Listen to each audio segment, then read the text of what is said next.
What's up, guys? Peter Von Panda here. Hey, bought myself this new backpack mist sprayer. Obviously, it's a Solo 451, and if you saw my video on my Hudson mist sprayer before, you saw that I wasn't really happy with that one. So I bought this little bad boy here, and yeah, I've actually already tried it out. I think this says it's 100 decibels, and it's pretty loud, but it's not unlike the one I just bought, in that functionally it just kind of does the same thing. It's really good for spreading around pesticides. That's what I want to use it for, but you could use it for leaf blowing without any liquid. You could certainly use it for a fungicide or something like that in lawns.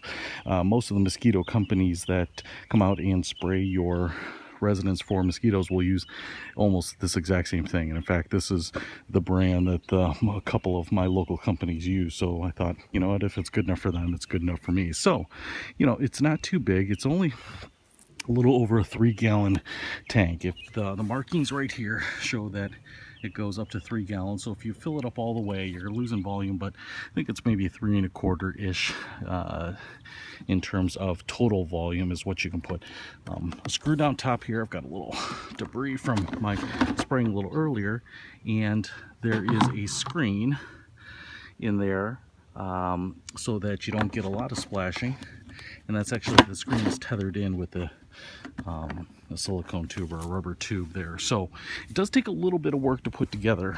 Everything from this elbow joint forward is not installed, and the tubing here is not installed, but everything else is. So I want to quick show you that there's some videos of how to put it together. It's pretty straightforward. You have to loosen up these nuts, put this in, and then put in these parts of the hose in sequence. So it's the rubber piece here, the flexible piece, then you have this kind of long intermediate hose with the pistol grip, and then you put on whatever nozzle you want after that collar. Now, one thing I do like is that the tube, as they mount here, this tube is actually, even though they are physically connected, they won't slide out like that. It does rotate freely, and I like that because you can kind of get a really nice comfortable grip, and if you're lifting it up or twisting or kind of getting under things, this pistol grip is nice and it can be moved around. Now I want to show you something else that's a little bit different on my 451 from some of the other videos that I saw. Some of them have a switch here to lock the throttle into place. This one does not. Just the power button to turns the motor on and off, 0 for off and the 1 for on. And then it has this grip safety, kind of like a 1911, so that has to be in order to pull the trigger. If it's not, you can't pull the trigger. But I found that you're going to have to always hold this. You don't have this switch up here to kind of cruise control the bad boy. Now, that's not a big deal, and what I did find is actually on idle, at idle speed, this thing blows around pretty well, and just a little bit of throttle gives you a really nice long throw. Now, if you're trying to throw it up trees or underneath the kind of branches 10, 15, 20 feet high, you might have to get on the throttle, but it's pretty loud. Get some ear protection if you like. Here is the switch to control the flow, which just comes out of the tank here, gravity-wise, through these clear tubes, off. And then when the switch is in line with the tubing, it's on. I actually found too that when I was using this, I actually use this to regulate the flow of my liquid a little bit, because even though I have what I think is this the valve at the end turned all the way down to the lowest setting, man, this sucker throws out a ton of liquid. So probably more than you need, and you've got to actually kind of either move pretty quickly or you're going to run out of liquid very, very quickly. And in some cases I thought it was just, plants weren't just getting misted, they were getting drenched, and so you might want to play with this a little bit. I found that somewhere in the halfway or 75% setting was good enough, but you can fool around with that. And then, for my mosquito needs, this one is just the omnidirectional mister vent, which is something that you'll probably want to use. Okay. Let's take a quick look at the hardware here. One of the things that this is missing that I would have loved is maybe a handle somewhere mounted on the the blower pack so that I could pick it up. There's not a really good way to pick this up off the ground. You can use, you can slide in your arm under the arm pad or the strap here and kind of lift it up, but even just carrying it around, what I end up having to do is come over to the top of it and grab it on each side and carry it around. So I wish there was a better grab handle somewhere. Interesting on these arms, these shoulder straps, they're pretty nice and pretty comfortable. You can cinch them down, but then they have these little, it might be a little hard to see here, kind of these little adjustable hip guides. They kind of, for a full figured or smaller person, you can they kind of swing in and out, so you get a nice comfortable fit. And then this thing snaps into it kind of like a seat belt buckle, and you can actually take it out. I don't know why you'd need to, but it does come out and snaps back in. All right, down on the bottom here, spark plug up at the top. Down on the bottom, you have your gas tank here, and this is going to use oil and gas. It's a two-stroke engine. If you're using just kind of generic two-stroke oil, it says to use a 25 gas to oil, 25 to 1 gas to oil mixture, which is what I'm using. In the instructions, they also have, I think, a Solo branded oil that only requires like a 50 to 1. Now, I don't know where that is, but it is what it is. And then on this side is all the hardware to start this sucker. There's, let's see if I can get a little better lighting for you. There is a priming bulb right here, which you kind of press a couple times to make sure you're getting oil and gas in there, and it's kind of this clear rubber thing.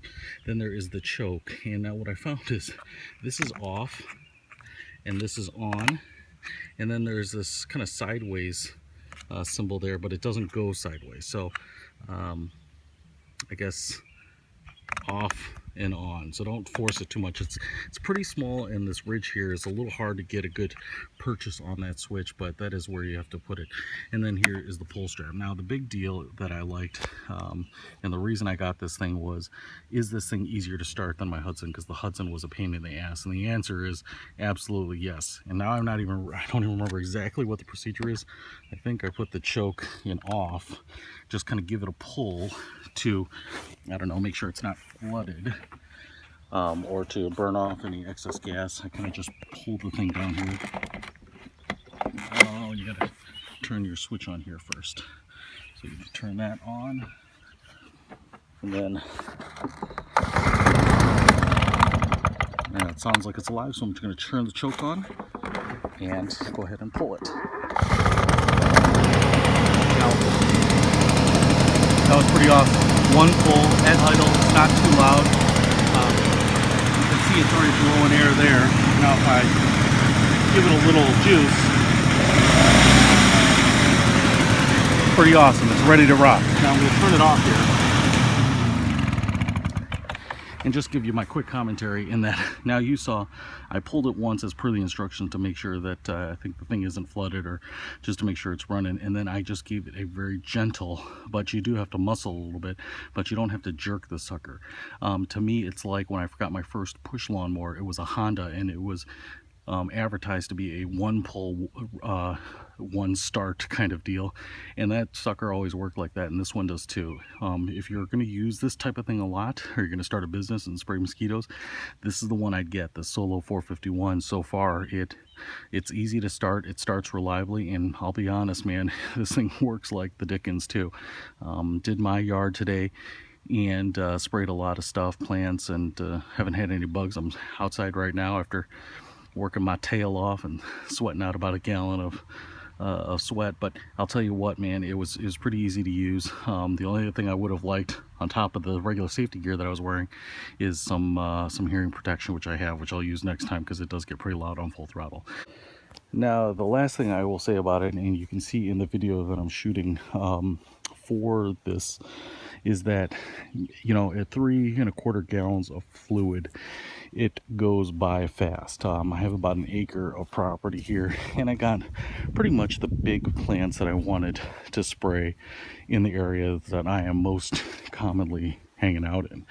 That being said, I only got about a third of the property done and about half of the big plants that I wanted to do. So depending on if you're going to use this for a business or something like that, you're going to have to actually have quite a bit of not only water but also your pesticides or insecticides or whatever you're using, because you're going to probably need a full tank of this stuff to treat about half an acre, would be my guess, depending on how generous you're being with your spray. So if you're doing a full acre, you're going to need, or you're probably going to need to fill it up a couple times, and that's why mosquito companies charge you a couple $100 to do an acre's worth of spraying. Anyway, the Solo 451 German-made backpack mist sprayer, I really dig it. Peter von Panda, out.